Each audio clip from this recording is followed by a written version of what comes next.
తెలిపారు. తెలంగాణ భాష, సాంస్కృతిక, దేవాదాయ, ధర్మాదాయ శాఖల ఆధ్వర్యంలో హైదరాబాద్ రవీంద్ర భారతిలో ఉగాది వేడుకలు ఘనంగా నిర్వహించారు.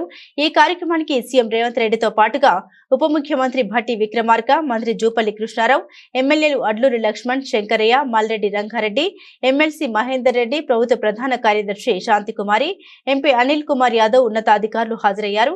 ఈ సందర్భంగా సీఎం రేవంత్ రెడ్డి మాట్లాడారు. తెలంగాణలో సంక్షేమం, అభివృద్ధి సమపాలన నడుస్తుంది. ఉప ముఖ్యమంత్రి భట్టి విక్రమార్క ఈ ఏడాది ప్రవేశపెట్టిన బడ్జెట్ ఉగాది పచ్చడిల షడ్రుచుల సమ్మిళితం. వ్యవసాయం, అభివృద్ధి, పేద పిల్లలకు విద్య అందించేందుకు బడ్జెట్ లో అధిక ప్రాధాన్యత ఇచ్చాం.